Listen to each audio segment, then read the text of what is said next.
Good morning. I'm Nick Pappas, the editorial page editor at the Telegraph, and I'd like to welcome you to the TV studios of Nashua High School South, where for the next 60 minutes, the Telegraph Editorial Board is going to discuss policy and politics with Newt Gingrich, the former Speaker of the House and a Republican candidate for President of the United States. Mr. Speaker, welcome to Nashua. Thank you for joining us. Kevin Landrigan, our senior political reporter, will ask the first question. Mr. Speaker, good to see you again. I want to start with some comments Michelle Bachmann made after the Des Moines debate on Saturday night. And they seem to also relate to some of the criticisms that Mitt Romney has waged against you. Newt Gingrich built $1 million business from his perch on K Street, the Rodeo Drive of influence peddling. He's the consummate Washington insider and a crony capitalist who profited directly from representing health care that benefited from big government solutions. How do you respond? Well, I think, your opponents have to say something. The fact is that we did build 4 different companies. We've been very successful. We worked very hard. I've had 13 New York Times bestsellers. I've written a total of 24 books. My wife and I have made 7 documentaries. She just recently had a best-selling children's book called Sweet Land of Liberty. I don't think any of those involved influence. I was Speaker of the House. I was the first Republican Speaker of the House in 40 years. The first re-elected Republican Speaker of the House in 68 years. I helped balance the budget for 4 straight years. I'm the longest-serving teacher in the senior military. I spent 23 years teaching strategy and thinking about the art of war to 1- and 2-star generals and admirals. A lot of people like strategic advice from somebody who actually knows what he's talking about. And we ran a series of companies. The Center for Health Transformation has been very openly advocating fundamental change in the health system. I wrote a book in 2002 called Saving Lives and Saving Money, which outlined a personal responsibility, market-oriented approach, almost the exact opposite of Obamacare. So I do no lobbying of any kind. I never have. If I want to influence public policy, I do it by showing up on television, writing articles, writing books, coming to your editorial board, making speeches. That's all called citizenship, and I'm surprised that Congressman Bachmann is not aware of that. What about your decision to leave as Speaker and how you left as Speaker? Obviously, we saw Nancy Pelosi last week make reference to that almost a veiled threat about the events that brought about you leaving as Speaker. Could you talk a little bit about that and maybe what you learned from the whole experience? They were totally different events. Yep. Pelosi's reference, and I think this tells you a lot about the so-called Ethics Committee. Pelosi's references were to the period when she was on the Ethics Committee. Now, I'll let you decide how partisan the Ethics Committee was when Pelosi was on it. The Ethics Committee said I did 2 things wrong. I signed a letter written by my lawyers, which was inaccurate. We agreed with that, and we agreed to pay the cost of that process, which was not a fine, but we said I'll pay the cost of it. The second thing was they said that I had gotten tax law wrong. 2 years later, the Internal Revenue Service came back and said, no, actually, I had tax law exactly right. So the charge was baloney. The Democrats filed 84 charges against me, 83 were thrown out, and the 84th one the IRS reversed itself on. So I would just suggest to you this was a deliberate character assassination at a time when they couldn't beat our ideas, so they thought they'd beat the messenger. I left the House for a totally different reason. In the spring of 98, we had a leadership meeting with the House and Senate Republicans, and I advocated a program of very dramatic reform. And the attitude was, we don't need that. We have the Lewinsky scandal. One Senate Republican said flatly, I'm tired of ideas. And in the sense of the Chinese tradition of having lost the mandate of heaven, after the election, I looked around. To be candid, I don't think I had the votes to get reelected as Speaker. About 25 hard right younger members said, they wouldn't vote for me even if I was the nominee, which meant that you would have been in a total mess. And you got to a point, look, my great ability was to lead. And I had led the party from the summer of '93 very aggressively. And you had people who weren't used to being in the majority. They weren't used to the hard work required. And they were tired. I mean, they're sort of like a football team that said, okay, so we won 4 straight championships. Could we, take a year off? Well, I decided I had no future as a normal politician. I mean, I'm either an idea-oriented reformer or I need to go home. And that's the same way I'm running for president. If you want somebody who has lots of ideas and who wants to work with the American people to make fundamental change in Washington, I'm available. If you want a normal politician who does normal things, hire somebody else. Could you talk a little bit how you might be able to have those historic reforms if the Democrats still have some control on Capitol Hill, and obviously have some experience with that when the president was Democrat and you were running the Well, House? I've had 2 rounds of experience. I arrived as the only Republican in the Georgia delegation in 1979 with Jimmy Carter as president. I worked very hard to help elect Ronald Reagan. We never had a majority in the House. Tip O'Neill was the speaker. If we were going to pass the Reagan tax bill, we had to get about 1/3 of the Democrats to split from O'Neill. So from the very beginning, I had to learn how to be bipartisan in getting things done. I then served in House Administration, which was mostly a bipartisan committee running the House. I served in Public Works and Transportation, which was mostly a bipartisan committee trying to get money for infrastructure. My wife was the chief clerk of the Agriculture Committee, which is overwhelmingly bipartisan, trying to get money for rural America. So I have a pretty good background in bipartisanship. When I was Speaker, we designed the welfare reform debate so that we got literally half the Democrats. 101 voted yes, 101 voted no. We balanced the budget with a lot of Democratic votes. I'm very open to, and I think that Charlie Rangel will tell you, the former chairman of the Ways and Means Committee, that without my help, they would never pass the Africa Free Trade Act, which was very important to Rangel.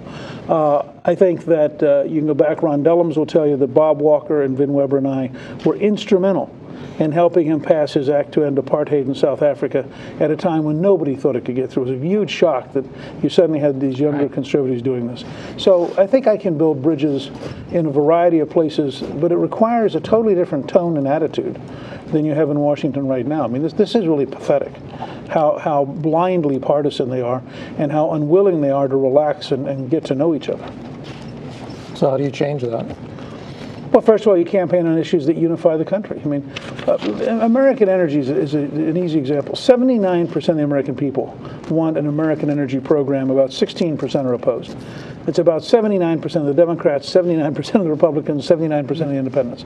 So if you offer an American energy program, Senators Webb and Warner have a bill. I've actually been trying to get this done for the last couple of months to no success.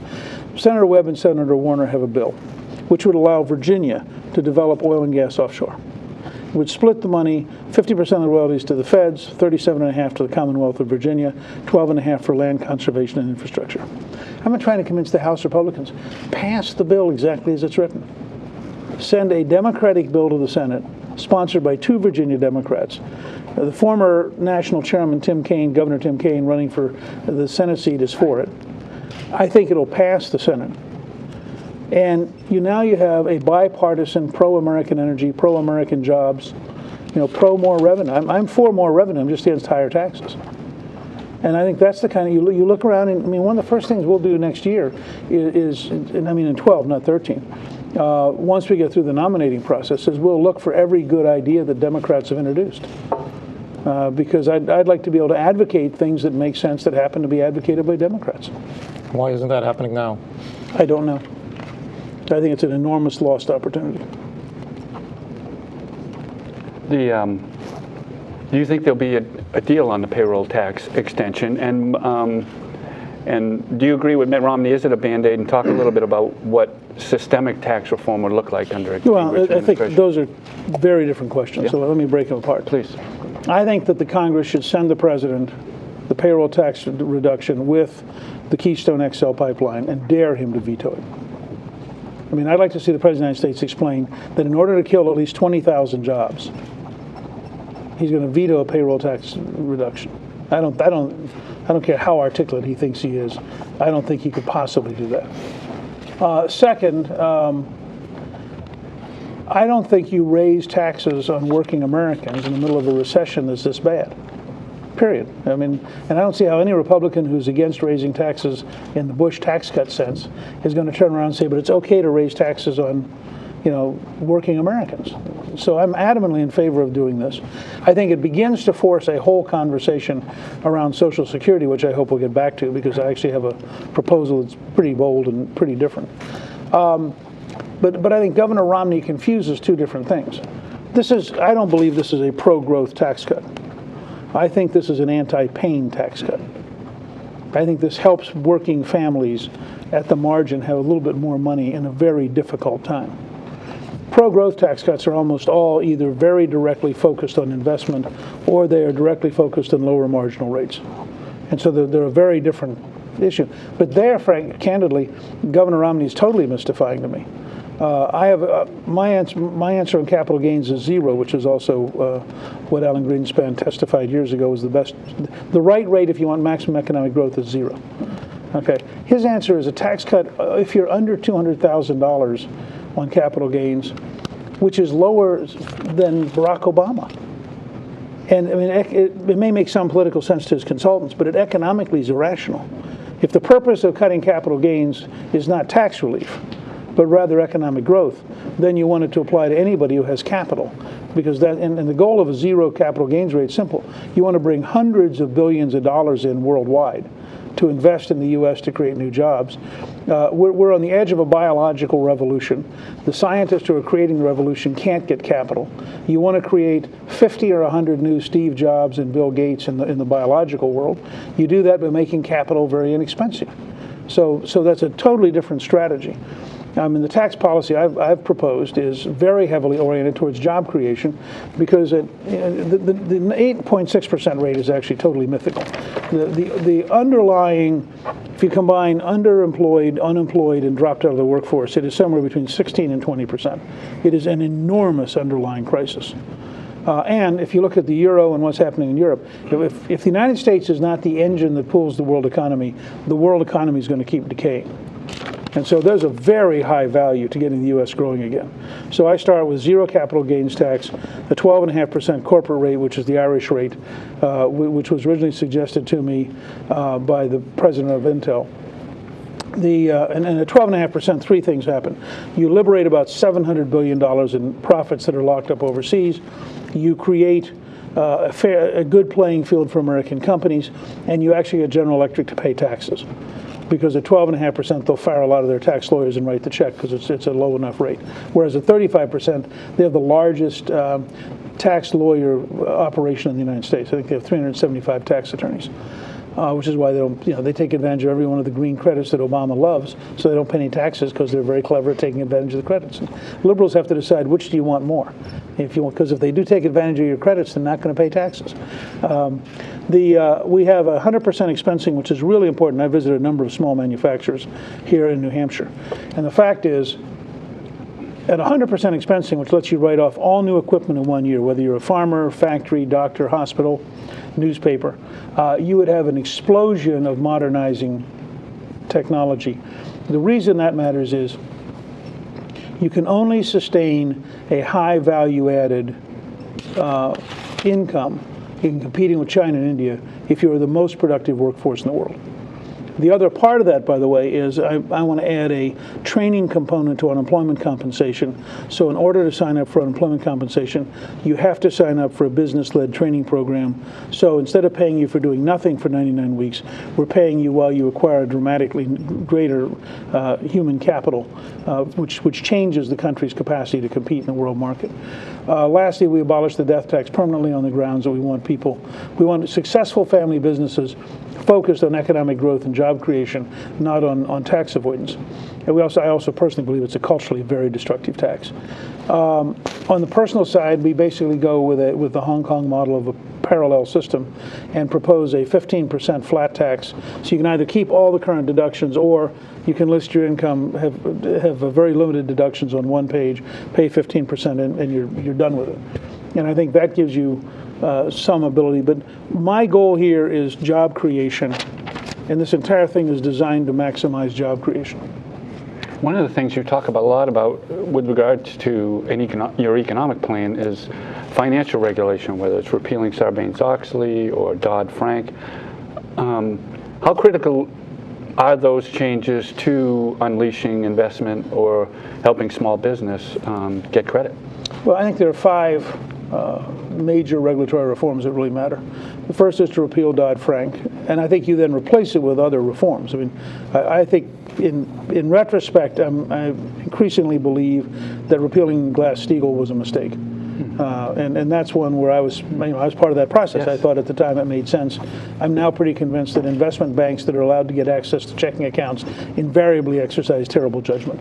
And there was a sound reason in the 30s they decided to separate them. And I've been told Britain has done the same thing recently. And so I'd want to look at that. I've talked to the chairman of the banking committee in the House who's agreed that you have to have a reform program. But part of it, and let me say up front, I don't fully understand this yet. I've asked some people to put a report together for me. I mean, the idea that you can have Governor Corzine wandering around saying he doesn't quite know where $1.2 billion went, and you can have the guy who's supposed to be regulating him saying, yeah, boy, it really is a mystery. I mean, it just raises questions to me about this. The whole current model has to be redesigned, and I think part of it has to be more transparency, and frankly, part of it has to be much steeper sanctions. I mean, you know, how a guy like Corzine can expect to go through $1 billion of other people's money, have no responsibility for it, and not end up himself suffering huge economic consequences, just strikes me. Capitalism only works if there's a relentless insistence on honesty, because it's only with honesty that people have the trust that allows them to invest money. And you cannot have a capitalist system in which the rule of law doesn't work, and you can't have a capitalist system in which you have capitalism on the way up and socialism on the way down, because you only end up with socialism on both sides of the equation. And this is a very significant problem, I think. So transparency is part of it. Part of it, frankly, is rethinking the whole way in which the ratings agencies work. I mean, it is disgraceful that there hasn't been a more thorough examination of the fact that the ratings agencies were all wrong.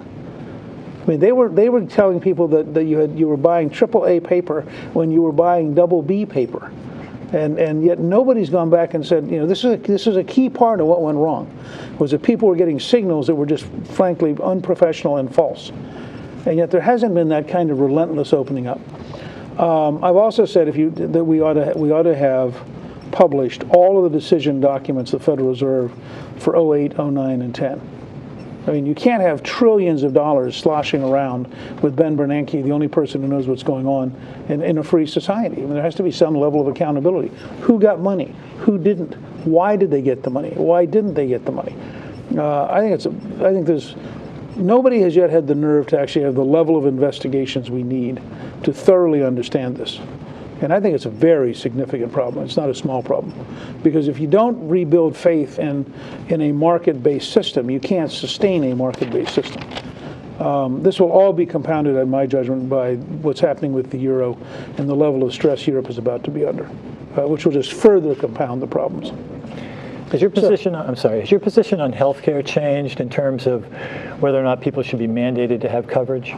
There were three phases. Okay, phase one was the Heritage Foundation phase when we were fighting Hillary, and virtually every conservative, most conservatives, thought the mandate was a reasonable alternative to Hillary care. The second phase was not so much having a mandate per se. I've been talking with John Goodman, whose book Patient Power is an alternative model of how you organize this. And what I had said was we ought to find some way to say you ought to in some way be responsible for your health costs.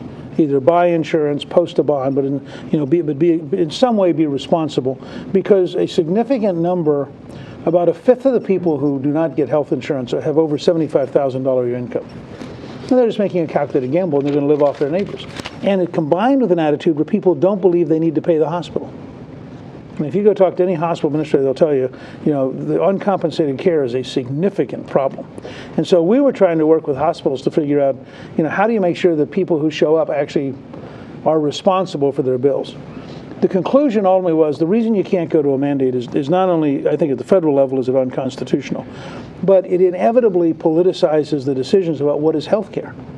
And you end up with the legislature or the Congress getting further and further and further involved in defining health care. And that is, in the long run, a very bad idea. So I'm now looking at John Goodman's idea again, where he basically has a tax credit rather than a deduction. You don't have to take the tax credit. You don't have to buy health insurance. Your share of the tax credit then goes into basically a charitable pool. If something happens to you, it's paid for out of that pool. But you then also get probably, you don't get a private room, you don't get certain amenities. I mean, you are in fact not being a responsible citizen, and you shouldn't expect that you're automatically going to get the same treatment as somebody who's done the right thing and been prudent and taken care of themselves. Can you talk talk a little bit about the federal government's role in education and where you think religion falls into that? I think that the Department of Education should be reduced to a research and information gathering agency. Virtually all the regulations ought to go back to the state level, and states ought to reclaim under the 10th Amendment control of most of it. Presidents are both leaders of the country and managers of the federal government, in that order, actually. The leader job, as leader of the country, not manager of the federal government, I would urge states to consider adopting a Pell Grant for K through 12. Liberals don't like vouchers, but they love Pell Grants. And my reasoning is I want parents to have the right to send children to the school they want to send them to. I think if you recentered the system around parents and teachers and principals were negotiating directly with parents, you'd have a dramatically more dynamic system than the current model. We've talked about setting up some kind of scholarship system for students that are in underperforming schools or aren't reaching their level of, I guess, expectation or the desired goal. Well, I mean, I've talked about a number of different ways you could deal with things. One of the things I advocate that people go look at very seriously is the College of the Ozarks in southern Missouri, because it is the 5th most selective college in the United States, right after Columbia University. You can't apply unless you need financial aid, and they have no financial aid. You work 15 hours a week during the school year plus 2 40-hour weeks. That pays tuition and books. You work 40 hours a week during the summer. That pays room and board. 92% of the students graduate owing $0, and 8% of the students graduate owing $5,000 because they bought a car. I went down and spent a day with them. It's a remarkable school. And I've urged every state to set one up for 2 reasons. One, to set it up in a relatively poor part of the state. So you can say to every child, if you're willing to work, you have a chance to get a college degree. The second is, it gives you a benchmark for the universities. Because it is so frugal, it is run at such low cost, that every state legislature ought to look carefully at why have we had this explosion of cost in colleges and universities? I mean, it's absurd how expensive they've become. The other example is something Jeb Bush developed that I got to talk to this year. I happened to be staying when we did one of the debates in Florida. I stayed in the same hotel with the Florida Virtual Public School, which has 120,000 people enrolled, and had 1,700 teachers meeting for their 3-day professional workshop.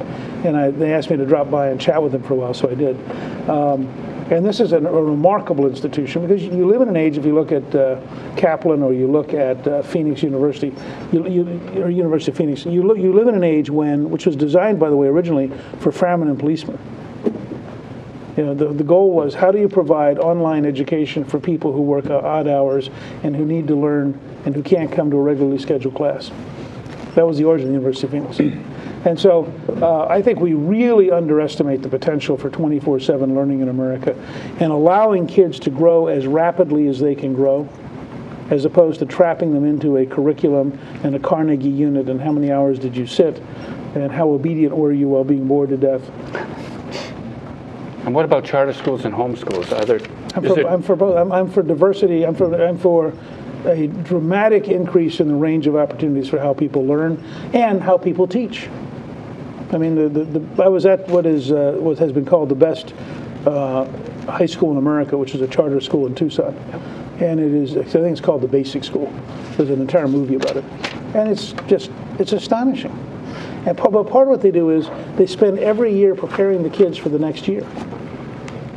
So you're in pre-calculus in 9th grade because you're going to be in calculus in 10th grade.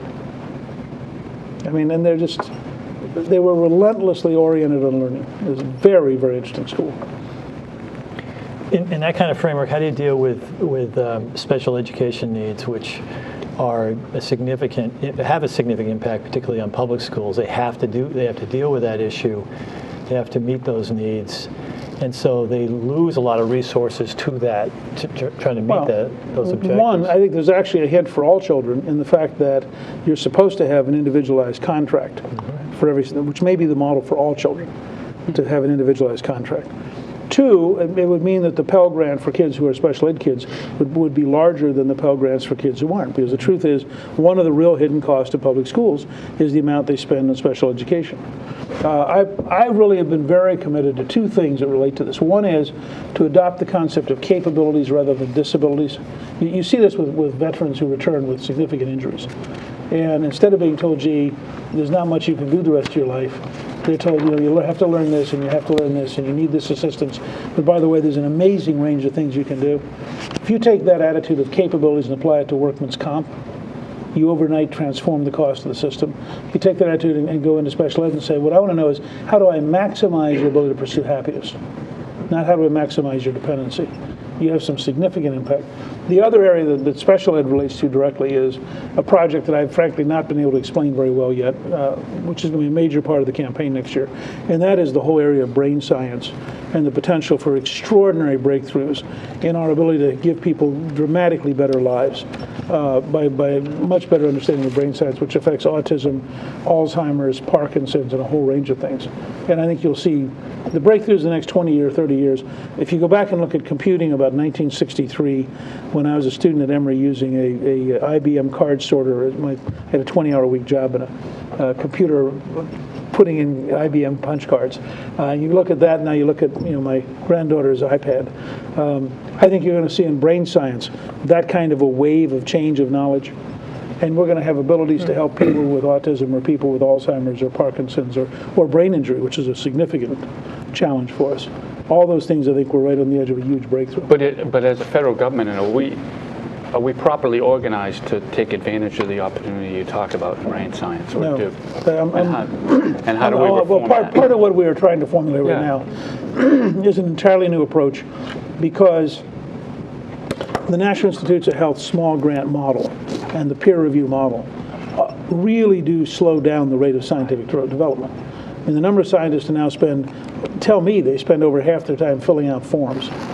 And the amount of money they get for the forms is absurd. And I think if you look at the Manhattan Project, the Apollo Project, and the Human Genome Project, they offer you hints about how you would probably organize a brain science project in a dramatically different way. It's not something that's quite developed enough for me to give sort of the initial big speech, but I co-chaired with Bob Kerrey, former Democratic senator from Nebraska, a 3-year working group on Alzheimer's, which was really a very important part of our developing this. We're about to, I would say we're about to officially end our involvement in Iran. The Obama administration... In Iraq. Iraq, I'm sorry. The Obama administration is moving quickly to try and have an exit strategy in Afghanistan. One thing we haven't heard a lot talked about during this campaign is the war on terror. And where are we? And what's your assessment of what we've been able to accomplish? What would be your approach to fighting terror in the future? Do we lead from behind?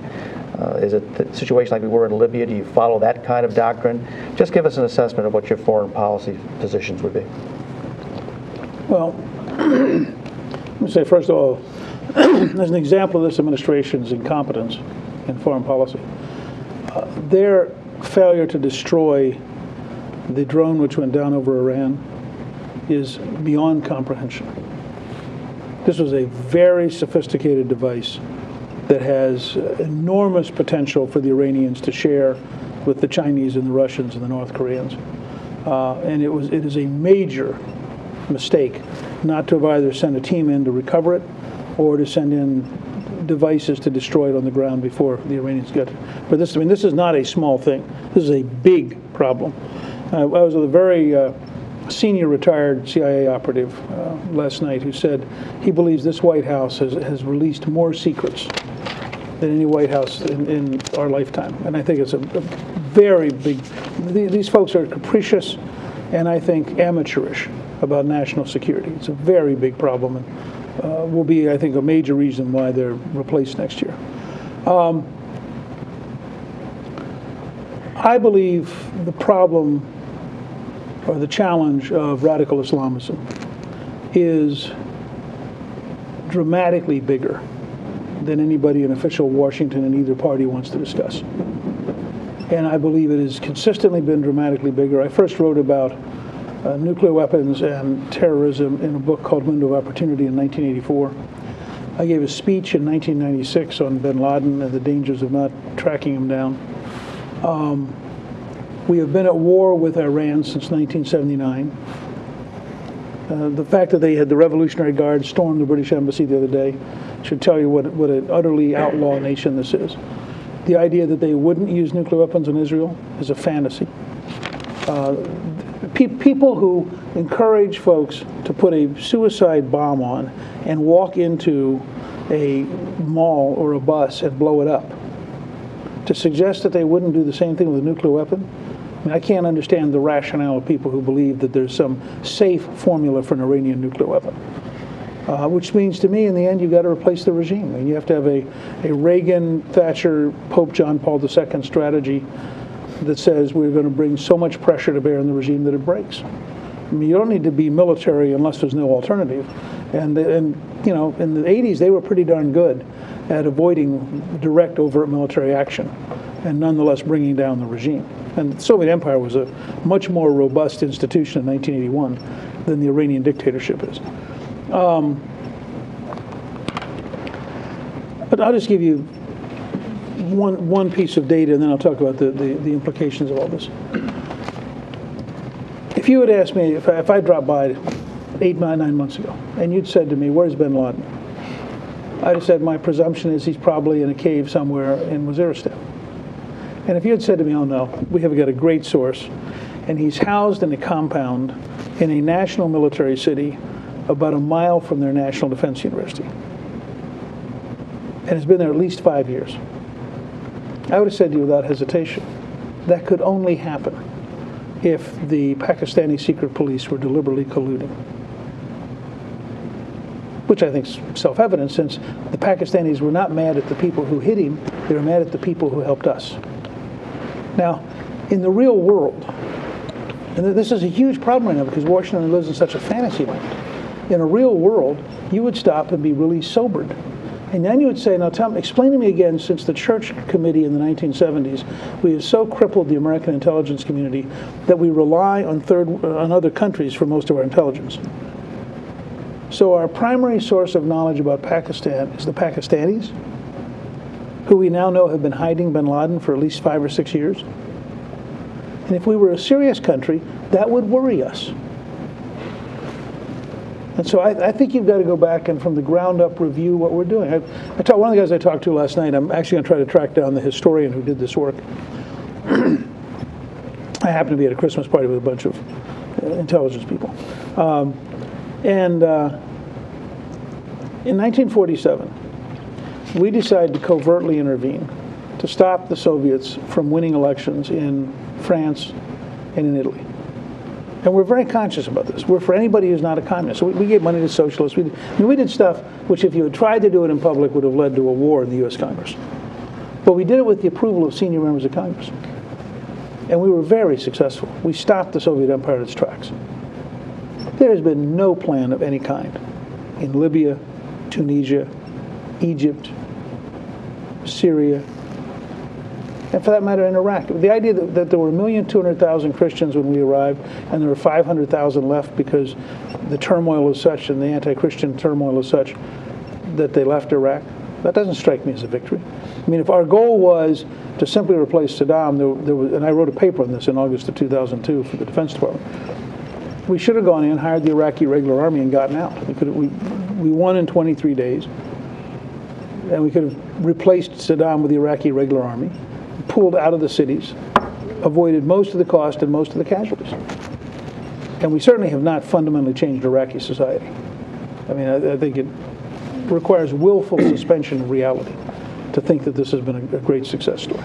I'm very worried. This will be a major national dialogue, not just next year, but the analogy to the Cold War, we're in early 1946 and Kennan hasn't written the long telegraph. We have no explanation of the enemy we're facing. You have an administration which I am told has now said that terrorist training documents will not reference Islam. So this would be like trying to fight the Cold War without referencing communism. I mean, what is it that binds together the people who want to kill us? There's only one thing. It's a radical interpretation of Islam. So if you can't even discuss that, how do you have a realistic conversation about national policy? During one of the debates, and it's kind of hard to cite the one because there's, as you know, quite a few of them, your position on immigration reform came under fire in terms of accused that your approach basically was amnesty, by another word. Do you want to elaborate on your position on that? Sure. My position is first you control the border, and we have a provision at Newt.org under the proposed 21st century contract with America, where we advocate controlling the border by January 1, 2014, and we're drafting a bill now that would basically waive all federal regulations to allow you to get the job done. We fought the entire Second World War in 3 years and 8 months. You can get the border under control in a year if you're serious. Second, I think English ought to be the official language of government. Third, I think it should be there should be a deeper American history requirement for people to become citizens, and I frankly think there ought to be a deeper American history requirement for American students. Fourth, I think we need a guest worker program that is probably outsourced to American Express, Visa, or MasterCard, so you have a system that is good at avoiding fraud. And once you get a guest worker program, you ought to have very steep economic penalties for companies that hire people who are illegal, because you don't get illegal workers unless you have illegal employers. I also believe you ought to make legal visas much easier. I mean, you want people to come here for business, to come here as tourists, to come here as students. And so, I think in Brazil now it takes 174 days. I mean, the system is just broken and needs to be fundamentally overhauled. You also ought to make deportation easier. If you're a member of MS-13, which is a very violent El Salvadorian gang that's in an amazing number of American cities, the act of membership should get you deported if you're not an American citizen. We should just say that the condition of being here, obviously if you're an American citizen, you have a different set of problems. But these are mostly not American citizens. So we don't have to tolerate them in our midst. We don't have to tolerate the violence and the brutality. I think you then come down to the question of if you've taken the steps I've outlined, one, you're going to have a fair number of people at church just because you now have a guest worker program, and because if you're a day laborer, it's easier for you to apply for the guest worker program and come back here legally. The group that I think so you're not dealing with 11 million people. I mean, a very significant number of those who go back home. If you're talking about the example I used was somebody who's been here 25 years, has been obeying the law, been working as a member of the community, has a couple of kids, maybe a couple of grandkids, maybe belongs to your local church. My argument is, first of all, you're not going to deport them. I mean, I think it's not real leadership to suggest to the American people that we're going to send the police in to rip this person out of their community. The churches will rapidly become sanctuaries, so we're going to send the police into a sanctuary. I mean, we're just setting up an emotional fight that's not sustainable. So what do you do about it? My recommendation is that you take the World War II Selective Service Board model, which is always local people. You create a citizen review board, and that the person who applies to get a residency permit, not a path towards citizenship, but a residency permit, has to be sponsored by an American family. But if they've got deep enough ties that an American family is prepared to sponsor them, and if the local citizens review and say, this person's a real part of our community, then you allow them to have residency. They have all the rights of working, paying taxes, being in the community. You've brought them in from illegality. And you can establish some kind of penalty for the years they've been here, so that you're both paying the cost of the review board, and you're ensuring that it wasn't a free event. But when somebody says, well, that creates a new magnet, I mean, the idea of saying to somebody, so if you break the law, sneak into the U.S., and manage to survive outside the law for 20 or 25 years, you might be able to be reviewed. That is a really weak magnet. And I haven't heard anybody else with the courage to step forward and say, okay, let's talk about what are the steps you would take to get this done. My goal is to get to a point where there's nobody left outside the law. They've either been deported, they're in a guest worker program, or they have a residency permit. How do you define secure the border? Is that a fence? Is it troops? Is it a combination of things? 100% control, whatever methods are used. I mean, if you have, because somebody said the other day, if you have a really steep cliff, the cost of building a fence up the cliff is prohibitive. Okay, well, if you have a really steep cliff, you post 3 guys at the top of the cliff. I mean, there's a certain level here of common sense versus, Cartesian logic. I'm not French. I don't feel an obligation. The Anglo-Saxon tradition has been do what works. But I also agree with something that Santorum said, which is if the border is 57% controlled, it's uncontrolled. I mean, that requires your opponent to be stupid enough to go, I'm only going to go the places you're controlling. So you actually have to go to 100% in order to... Duncan Hunter was the original congressman who introduced the bill, which was passed when I was speaker. And I called him the days that he'd be glad to talk to the press about it. Because the biggest smuggling corridor in the United States used to be Tijuana to San Diego. And they put in triple fencing and it collapsed because it was just too hard. But the fencing ended. So then they came back and said, okay, that means you have to go further east. I recall, I don't recall the year right now, but it was a PBS interview you did about cap and trade, in which you said the idea of trading with the goal towards reducing emissions, as we did with sulfur earlier under acid rain legislation, was very, very good. But during this campaign, you've been critical of cap and trade. What can we create incentives for corporations to pollute less? Sure, you can create incentives, but the difference was the cap and trade, which I helped pass. I mean, I was actually quite proud of this. Right. Because from a New Hampshire standpoint, it was a big deal. Big deal. Okay. It was a point source pollution problem that I think initially involved 289 facilities. You check the number, but this is from memory. But something like 289 utility plants, and ultimately went up to maybe a total of 2,000. And it was an identifiable single pollutant. And the answer was that by applying a marketplace effect, it was actually much cheaper than trying to do it with some other bureaucratic model. Well, everybody who knows the number of lakes that were dying in 1990 and the relative health of your lakes today, it's been a dramatically successful program, and I think people would agree with that. The problem was, and I'd really been to a meeting where the people who wanted cap and trade were citing that example. And I said, well, gee, if you could do, here's the difference. You could get virtually 100% of the sulfuric acid production taken care of in a very small number of point source facilities. Carbon is everything. And so if you transfer power to the government over carbon, you transfer the power over virtually everything we do. And given the arrogance and the incompetence of the EPA, you have to assume that in fact they will do it in a way which will create virtually an economic dictatorship. I mean, it is truly, and so we've posted at newt.org the video of my testimony, because I testified immediately after Gore in front of the House Energy and Commerce Committee, and my favorite example was, I don't remember what page number it is, but something like 236 or something. They have jacuzzis. I mean, the federal government is regulating jacuzzis as a function of global warming. And you just have to think to yourself, this is endlessly mindless. I mean, it's a Congress whose ability to fantasize its power is greater than any plausible bureaucratic reach. We have a question from the public that's watching, and that is, what is your opinion on teaching evolution in public schools? I think that you can teach creation as philosophy and you can teach evolution as science. I think they come from different mechanisms. And I think that you can, there's a wonderful book by the current head of the National Institutes of Health on why who was the head of the Human Genome Project, in which he describes DNA as the alphabet of God.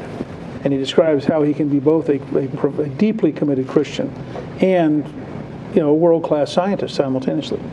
And I think that I feel the same way. I'm an amateur paleontologist, and I actually have a couple of small fossils around the house. So I can, on the one hand, believe that there is a process that's scientific within a framework of God's creation. And what's the government role in deciding what a curriculum will be? I think pretty limited. That's why if you went to a Pell Grant model, you'd allow parents to have a much broader range of deciding what education is. I mean, education is for citizenship. It's also for economic reasons. And frankly, it's for learning how to think. And it's interesting, if you go back to the Northwest Ordinance of 1787, which organized Ohio, Indiana, Illinois, Michigan, and part of Wisconsin, the Founding Fathers wrote in there, religion, morality, and knowledge being important. We have to have schools. Recently in the Capitol Visitor Center, they cut out the first three words. and it began knowledge being important. I would suggest to you that wasn't the intent of the Founding Fathers. So I think they would have argued schools do have a character-building purpose. Schools do have a civilizational purpose. And I think this is one of the major arguments for next year. I think there's an American civilization. I think it's unique and profoundly different from European civilization. And I think our children should learn it. One of the initiatives that you have on your website is about defunding Planned Parenthood. Can you explain that position? Sure. Planned Parenthood is the largest abortion provider in the United States. But their federal funding does not allow... No, their federal, that's one of those little myths. Their federal funding is totally fungible, helps finance the entire institution, and a great deal of what they charge for is procedures that relate to an abortion but that are short of the abortion. So the 90% of their services that have nothing to do with abortion should just completely not be supported? I think that's because of the way they rig their accounting rules. Planned Parenthood, I mean, I can get you person after person who used to work for Planned Parenthood who left in disgust, who will tell you it is essentially an engine for abortions. So if we take... their consistent answer if you're pregnant is you probably need an abortion. So if we take the abortion out of the equation for a moment, just for a moment, and say you're going to take this money away from Planned Parenthood, where do these people then go for care beyond, I'm not talking abortions again, but for medical care? They could go to federal health centers. But look, it's easy. Planned Parenthood could spin off two totally separate companies. And so they should... They could say, we will not have any abortion-related activity, information, et cetera, in the place you want to finance with federal money, and we will not refer anybody from that place to this place. They won't do that because it violates their core.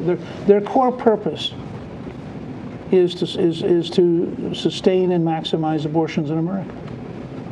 It's not. I mean, I think in that sense, Planned Parenthood literally is the largest abortion provider in the United States. Now, why would you ask the U.S. taxpayer to pay for the largest abortion provider in the United States? You know, I mean, Catholic Charities, I think, would probably be glad to step in and offer all the services you want for women. And they wouldn't recommend a single one of them for an abortion. I did want to talk about entitlement reform because you do have an interesting proposal on Social Security. Rick Santorum, when he was here, recalled, you know, I went to the mat for private accounts on Social Security for then President George W. Bush. Probably helped cost me a Senate seat. He thinks it's a good idea, but the Social Security Trust Fund isn't in the kind of financial shape that could sustain this kind of change we talk about. How could it, and how would yours work? Well, we're proposing a very dramatic block grant approach to there are 185 federal programs that relate to income, to low income, 185 different bureaucracies. And we're proposing block granting them and taking a good part of that savings to cover part of the difference. We're also suggesting that we build it on the Chilean and Galveston models, and that young people ought to have the right to choose. And if you choose, you get your half of the Social Security tax to put into a savings account.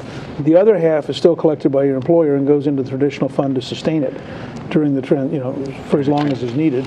Although in the out years, the out years are a long way off. In the out years, it actually probably starts declining because of the difference.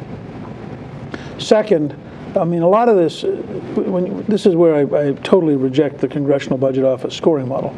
I mean, when I left the speakership, we had 4.2% unemployment.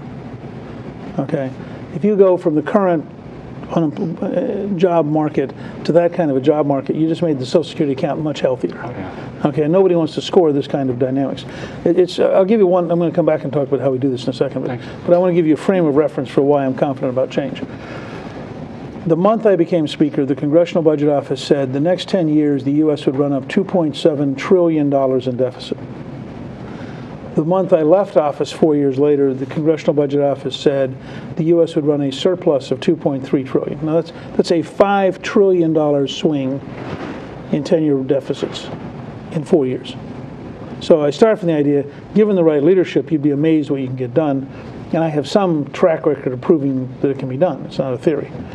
But if you get a personal Social Security savings account, and our goal is to say that young people should have the right to choose. We're going to keep the current system. The actuary for Social Security, the actual official actuary, says that 95% of young people would pick a personal account because the economic return is so much higher. If you take the Chilean model and the Galveston model, and if you start at 14, 16, 18, whenever you have your first job, and so you put your first amount of money in, and it compounds annually for your lifetime, you get somewhere between 2 and 3 times as much money. You get, because both in Galveston and in Chile, they guarantee you'll never fall below Social Security. And Chile has not written a single check in 30 years. Because even if you only make twice as much instead of 3 times as much, you're still way above the Social Security number. The second great advantage is no politician can say what Obama said in July when twice he said, I may not be able to send you your check, even though there was $2.4 trillion in the trust fund. So now it's your money, therefore you don't have to worry about politicians. In addition, it's your money, and so we don't have to fight over the age of retirement. You build up as much retirement as you want, you retire when you feel like it because it's your money. So you begin to move the state away from defining your life. The other great advantage is the build-up is your personal money. And therefore, particularly for African American males, the fact that it's an estate is a big deal. If you die today, a year before you retire, all of your Social Security taxes went to the government.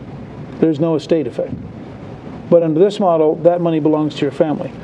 The estimate that Martin Feldstein at Harvard made years ago was that you would have about a 50% reduction in inequality of wealth over a generation. Because for the first time, everybody becomes a capitalist. Everybody owns stocks and bonds. Everybody ends up with an estate. And so you literally create the democratization of the free enterprise system on a gigantic scale. The last advantage you get out of this is because you're building up capital, your economy's bigger. So you get a virtuous circle. I'm saving, which means we now have more capital, which means the economy grows, which means I get a better job, so I can afford to save even more, and you just keep doing this. In Chile, I was actually out at the principal group in Des Moines, and they run part of the Chilean system. Yep. I met a Chilean the vice president of the principal group from Chile, who's their international vice president. They've now saved, I think he said 72 or 74% of their gross domestic product is in their Social Security account. And it's so much money that they're now increasing the amount they allow people to invest outside Chile because the economy can't absorb the amount of capital that they're now building. I mean, it's the kind of problem you'd like to have. So that's how we would do that. And you've talked a little bit too about, but I haven't seen it elaborated much, about Medicare and about allowing seniors to have alternatives to Medicare. How would those operate? I mean, first of all, we've already done some of it. Yep. I mean, a Medicare Advantage, which is part of why I was for the Medicare Part D bill, and health savings accounts, which was another reason I was for it. One thing you could do is offer the Paul Ryan premium support plan as a voluntary thing, and you could offer this next year. I mean, you don't have to wait on this. And you could say, as part of that, if you take the premium support plan, you also then get Dr. Tom Price's bill, which would allow you to have contracting on a private basis. I mean, people forget the Medicare program is more restrictive than the British National Health Service. It's more controlled by the CMS, the Center for Medicare and Medicaid Services bureaucracy, and you are more limited in your choices. Now, I'll give you an example. For very successful people, the Mayo Clinic offers a 1-day executive physical. Under Medicare, it becomes a 3-day physical because they can't charge enough to do it in 1 day, which is stupid. So, and by the way, part of the way they get around it is if you donate enough to the foundation, guess what? They have a special deal for foundation members. I mean, it's like the Soviet Union. Once you bureaucratize these things, the corruption levels become unbelievable. Our estimate is, we wrote a book called Stop Paying the Crooks. Our estimate was that between $70 and $120 billion a year in Medicare and Medicaid money is stolen. And when I say, like a dentist who filed 982 procedures a day would be, when I say stolen, I mean, this is real theft. This is not marginal scoring changes. So you want to go down a road where you can have a series of options that really make a huge difference and where people get to voluntarily choose. My argument with a lot of these general ideas is they may be terrific, And if they are, people are smart enough, they'll migrate to them. I mean, we don't have a law that mandates you have to go to Walmart or Costco. People do it because they decide, or Target for that matter. I mean, people do it because they think they get a better deal. Well, that means you got to have competitive options, and you got to have. When I chaired Medicare reform in 1996, which people tend to forget because we did it so quietly that we got no real political credit for it, which was fine with us. But we saved $200 billion with AARP's approval, which meant the Clinton White House couldn't fight us over. I mean, there was no ability to turn it into an issue politically. One of the things we discovered because we spent a year doing this, senior citizens love the right to choose, and they hate being forced to choose. And so I want to come with here's a range of ways to have better Medicare, and you get to pick the ones you want. Speaker, we're pretty much at time. We have about a minute left. Is there anything you want to leave us with that we didn't touch on, or any final thoughts? I think that this, having watched the evolution of the race in the last week, I think the story of the next 6 weeks is going to be very simple. It's whether, at a time of real fear and real concern about the economy, about Washington, about the deficit, about the euro, about the Middle East, I mean, all the things whether the American people really want a candidacy of positive, specific solutions, or whether it's possible for consultant-driven negative ads to define politics. And I think it is going to be a fascinating period. I mean, from what I see so far, I think, in fact, the negative ads are mostly going to backfire and mostly going to disgust people. But it's a very big gamble. I think in Iowa alone, we're going to face $9 million in negative advertising. So it's very sobering. But is this something, this strategy of yours, essentially not to respond to negativity with negativity, is this something you always envisioned you would do, or if you had more resources, would you respond? No, I didn't attack anybody when I was at 8%. Right. I mean, it's not like, gee, now that you're ahead, you're not attacking. Yeah. I grew because in every single debate I've been positive. In every single debate I've focused on doing. But now, I reserve the right to answer. So when somebody does, as Mitt did the other night, I mean, if you want to say 4 direct things about me, fine, I'll respond to those 4. But I think answering is different than attacking. But you're going to find all of our ads are positive. A lot of our ads are going to be sort of long and more YouTube-ish than, because I want to talk about things at length. I'll tell you one other closing thing. That I really, in the very near future, I'm going to give a speech on real peace in the Middle East. Because people were the other night all over the place on this issue of the Palestinians. I want the Palestinian people to have the opportunity to be self-governing, to have the opportunity to have the rule of law, to have the opportunity to have prosperity, to be able to live in peace. I think to do that, you have to have the courage to tell the truth about this phony peace process, which has been war by other means. There have been something like 300 missiles and 200 mortars fired into Israel this year from Gaza. There were 11 missiles fired in November. That's not a peace process. That's war. And I think somebody has to have the courage to say, and I'm going to outline what are the steps to get to a genuine, real peace process in the Middle East.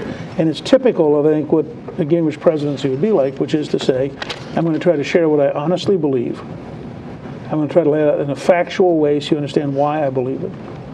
And I'm always going to say to people, I'm not going to ask you to be for me. I'm going to ask you to be with me. Because no one person is going to fix this country, and no one person is going to lead the effort to fix the Middle East. But 305 million people could have an extraordinary impact on this country, and 305 million people can once again be the beacon of freedom for the whole planet. And I think that has to be our vision of America. Okay. Thank you. That brings to a close today's Telegraph Editorial Board session with former Speaker Newt Gingrich. We want to thank him for taking the time to join us today. As always, we'd like to thank the students and the staff and the faculty at Nashua High School for making this possible, not just today's session, but all the sessions during the primary season. Until next time, thank you and have a good day.